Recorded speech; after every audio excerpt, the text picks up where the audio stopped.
Yani sabi yani. Ay sabi.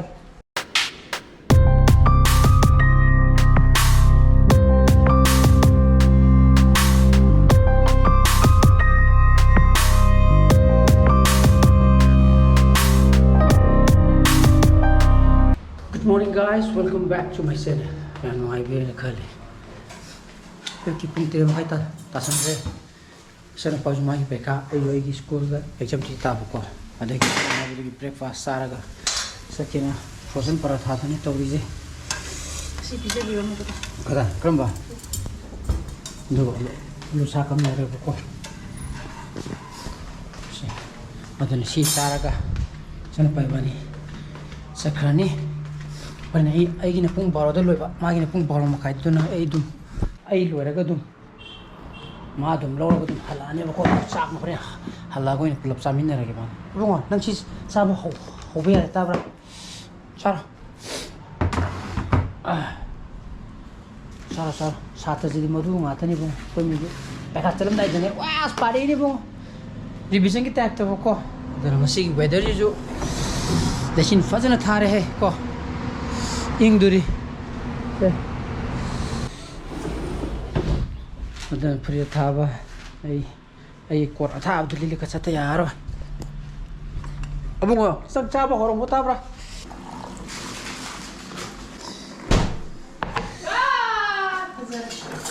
karamani ka baisa ke thoyam khapala kanu thoyam khap khapata mai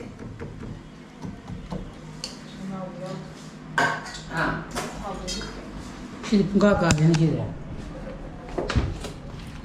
Yani sabi yani. Ay sabi. Sa.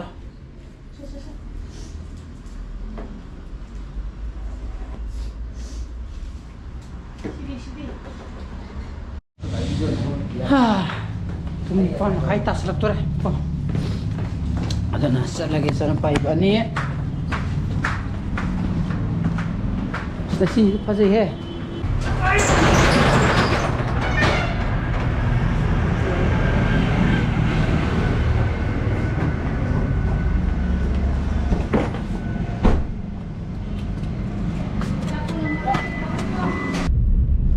Shin ji de bungo uraba si je koi swai ka tang thari ra ke na khamdre ta ko haten da ju tharam da ju gari pone ba ko adana I-25 ta gre nang ni da mai pasan tok thum ko ai na je tam tam na ne chin da hai ra ga yu ko spelling do nang di ta khanga me ja ja tai seli tab na ing na musha di swai thok le ni ko ha Doon horen percent tam ningna yu ko soy devi ice bhaya na vai thauja lagtna farak tare moi sana pa thada birame kasampa junction yore adubu countdown di tok train second je ko matam je agi traffic ke matam je ko countdown thok tra malini traffic me mudi leram gane bo nang ni da je 840 tare ba ko chalo hai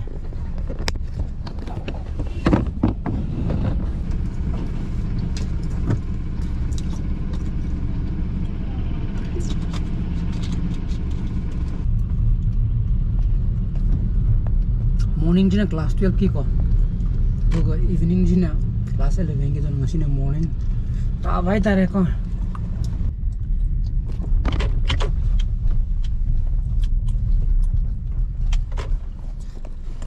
Dan horen exam ho rago ina thengna si samugi exam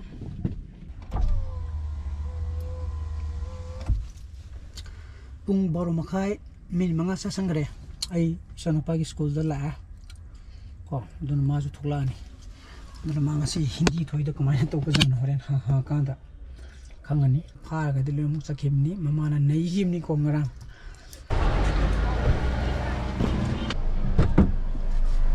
Ini kita tengok ni.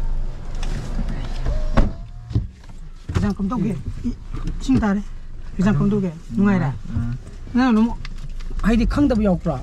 Yauk di tang spelling ni lah sama di kang. Atau idliong kang spelling deh di kerja camam nade ya. Oh, pare. Sak lama ba?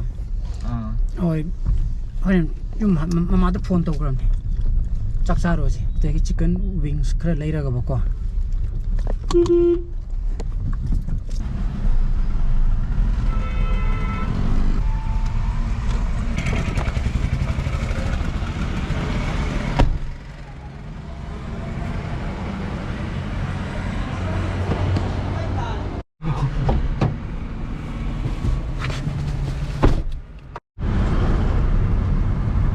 ꯑꯗꯨꯅ chicken wings ꯂꯩꯔꯦ ꯁꯤꯒ ꯇꯧꯔꯒ ꯆꯥꯛ ꯆꯥꯊꯣꯛꯔꯒꯦꯀꯣ ꯑꯗꯨꯅ ꯍꯣꯔꯦꯟ ꯑꯃꯨꯛ ꯕꯕꯥꯒ ꯂꯥꯏꯔꯤꯛ ꯄꯥꯕ ꯍꯧꯗ꯭ꯔꯕꯅꯤꯀꯣ ꯃꯃꯥꯒꯤ ꯊꯕꯛ ꯂꯣꯏꯈ꯭ꯔꯦ ꯍꯌꯦꯡ ꯃꯅꯤꯄꯨꯔꯤ ꯃꯇꯝꯗ ꯃꯃꯥꯒ ꯑꯃꯨꯛ ꯇꯧꯗꯣꯏꯅꯤ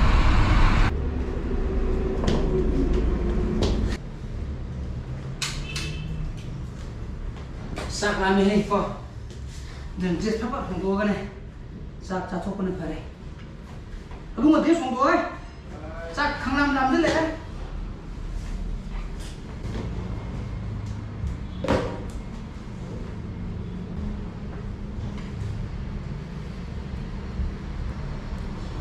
ꯑꯗꯨꯅ ꯆꯥꯛ ꯆꯥꯊꯣꯛꯑꯒꯦ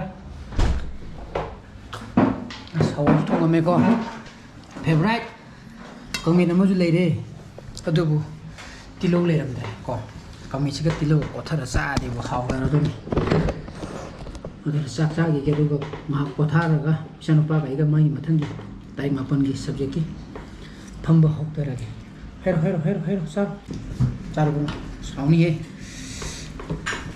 ꯆꯥꯛꯁꯨ ꯄꯣꯡ ꯁꯥꯏ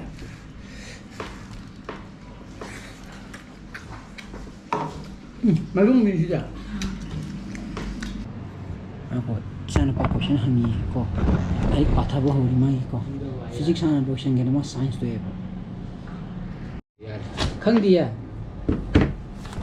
i찬우빠 physics dan ko aduna hayeng sunday ga monday ga suti leiri aduna abunga se hayeng sunday manungda chemistry ga biology ga lo asilaji ko aduga muk monday do yam laina komna ko amuk second round revision toraga question ba yana ba aduna chapter kya na physics kino de chemistry ko biology ke de chemistry biology chapter halong phagi ba natra aduna question laga ko aduna ma ngasi question ye ba yamna fare ko natidi mongo du juwane ba saksa drom ne mama sak thi ba sangram ne aduna ngasa idi hoi thomudo tap tai chaman gi dena ko gi law thagi ne ba ko tumuju tap tai gi tumure अदोगा हगला कांद Sanga hung glass मथा कांद पुसे खरा हिंथरे दुनी चेउरबा 6.5 GB चावबा किनोनी को याम थुइजो by speech दा